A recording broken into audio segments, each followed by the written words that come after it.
Exodus 38:21 to 40:38.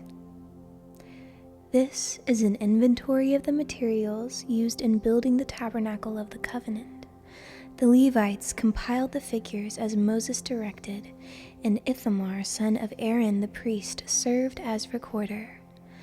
Bezalel, son of Uri, grandson of Hur, of the tribe of Judah, made everything just as the Lord had commanded Moses. He was assisted by Aholiab, son of Ahisamach of the tribe of Dan, a craftsman expert at engraving, designing, and embroidering with blue, purple, and scarlet thread of fine linen cloth.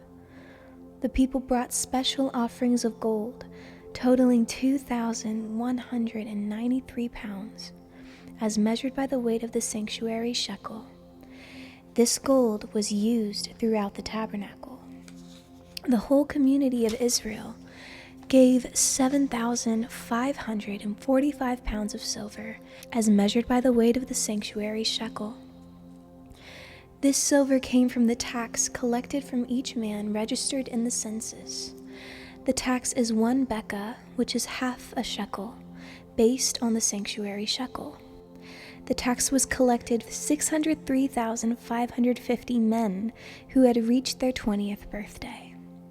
The 100 bases for the frames of the sanctuary walls and for the posts supporting the inner curtain required 7,500 pounds of silver, about 75 pounds for each base. The remaining 45 pounds of silver was used to make the hooks and rings and to overlay the tops of the posts. The people also brought as special offerings 5,310 pounds of bronze, which was used for casting the bases for the posts at the entrance to the tabernacle, for the bronze altar with its bronze grating, and all the altar utensils. Bronze was also used to make the bases for the posts that supported the curtains around the courtyard, the bases for the curtain at the entrance of the courtyard, and all the tent pegs for the tabernacle and the courtyard. The craftsmen made beautiful sacred garments of blue, purple, and scarlet cloth, clothing for Aaron to wear while ministering in the holy place, just as the Lord had commanded Moses. Bezalel made the ephod of finely woven linen and embroidered it with gold and with blue, purple, and scarlet thread. He made gold thread by hammering out thin sheets of gold and cutting it into fine strands. With great skill and care, he worked it into the fine linen with the blue, purple, and scarlet thread. The ephod consisted of 2 pieces, front and back, joined at the shoulders with 2 shoulder pieces. The decorative sash was made of the same materials, finely woven linen embroidered with gold and with blue, purple, and scarlet thread, just as the Lord had commanded Moses. They mounted the 2 onyx stones in settings of gold filigree. The stones were engraved with the names of the tribes of Israel, just as a seal is engraved. He fastened these stones on the shoulder pieces of the ephod as a reminder that the priest represents the people of Israel, and this was done just as the Lord had commanded Moses. Bezalel made the chest piece with great skill and care. He made it to match the ephod, using finely woven linen embroidered with gold and with blue, purple, and scarlet thread. He made the chest piece of a single piece of cloth folded to form a pouch 9 inches square. They mounted 4 rows of gemstones on it. The first row contained a red carnelian, a pale green peridot, and an emerald. The second row contained a turquoise, a blue lapis lazuli, and a white moonstone. The third row contained an orange jacinth, an agate, and a purple amethyst. The fourth row contained a blue-green beryl, an onyx, and a green jasper. All these stones were set in gold filigree.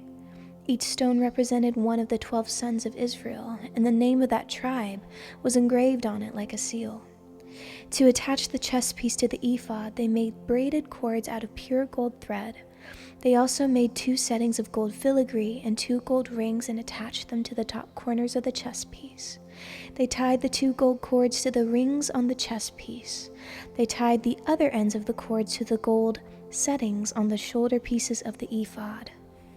Then they made 2 more gold rings and attached them to the inside edges of the chest piece next to the ephod. Then they made 2 more gold rings and attached them to the front of the ephod, below the shoulder pieces, just above the knot where the decorative sash was fastened to the ephod. They attached the bottom rings of the chest piece to the rings on the ephod with blue cords. In this way, the chest piece was held securely to the ephod above the decorative sash. All this was done just as the Lord had commanded Moses. Bezalel made the robe that is worn with the ephod from a single piece of blue woven cloth with an opening for Aaron's head in the middle of it. The opening was reinforced with a woven collar so it would not tear. They made pomegranates of blue, purple, and scarlet yarn and attached them to the hem of the robe. They also made bells of pure gold and placed them between the pomegranates along the hem of the robe, with bells and pomegranates alternating all around the hem. This robe was to be worn whenever the priest ministered before the Lord, just as the Lord had commanded Moses. They made tunics for Aaron and his sons from fine linen cloth. The turban and the special head coverings were made of fine linen, and the undergarments were also made of finely woven linen.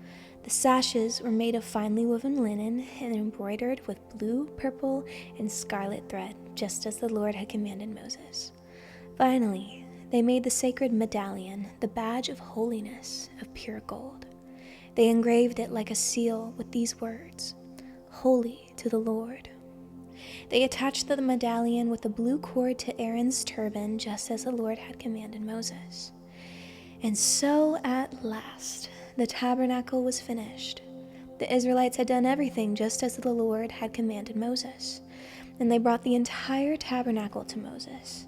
The sacred tent with all its furnishings, clasps, frames, crossbars, posts, and bases, the tent coverings of tanned ram skins and fine goatskin leather, the inner curtain to shield the Ark of the Covenant and its carrying poles, the Ark's cover, the place of atonement, the table and all its utensils, the bread of the presence, the pure gold lampstand with its symmetrical lamp cups, all its accessories, and the olive oil for lighting, the gold altar, the anointing oil and fragrant incense, the curtain for the entrance of the sacred tent, the bronze altar, the bronze gratings and its carrying poles and utensils, the wash basin with its stand, the curtains for the walls of the courtyard, the posts and their bases, the curtain for the entrance to the courtyard, the ropes and tent pegs, all the furnishings to be used in worship at the tabernacle. The beautifully stitched garments for the priest to wear while ministering in the holy place, the sacred garments for Aaron the priest, and the garments for his sons to wear as they minister as priests.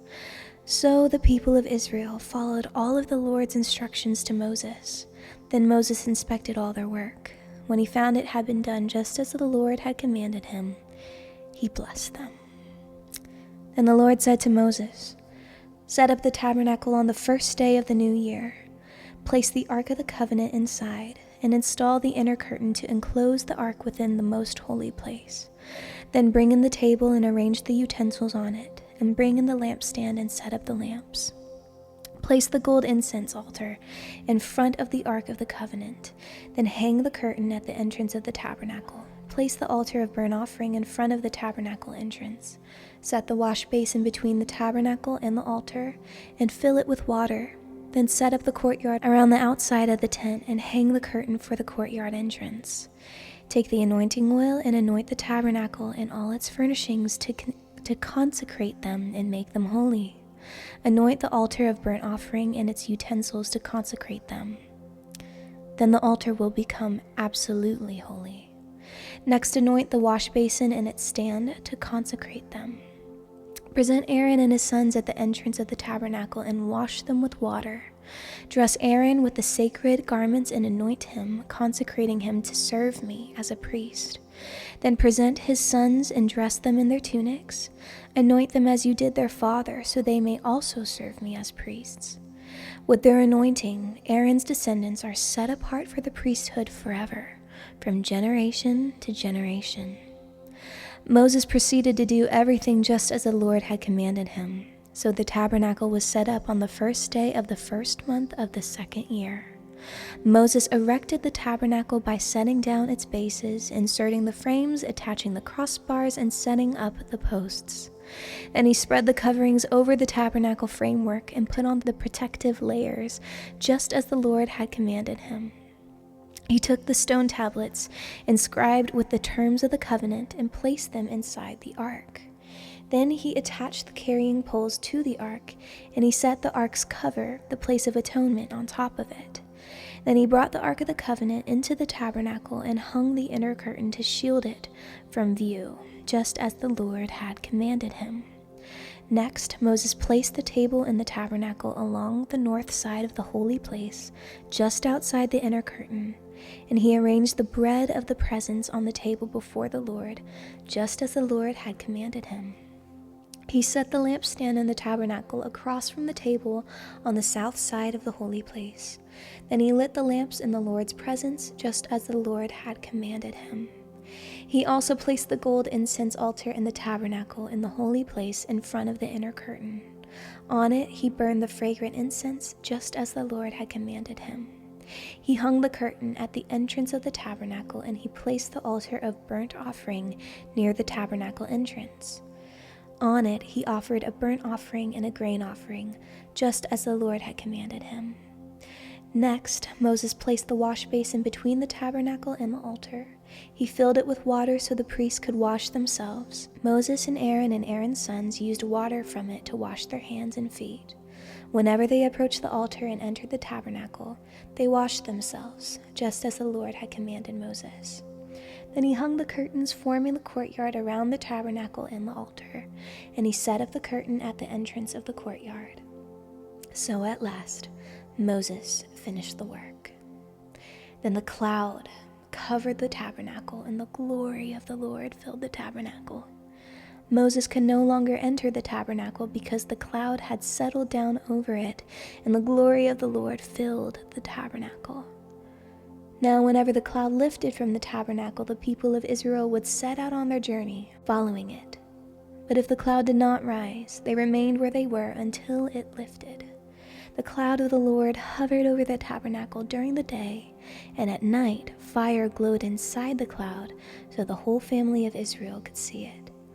This continued throughout all their journeys.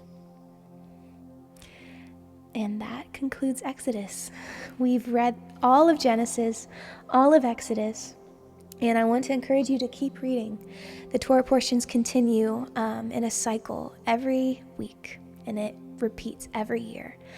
And here we are going to stop with the reading of the Torah portions because I feel as though there are other books of the Bible that y'all would really benefit from and be blessed by. For example, I am going to be filming more of Psalms. I'm going to be releasing next Esther.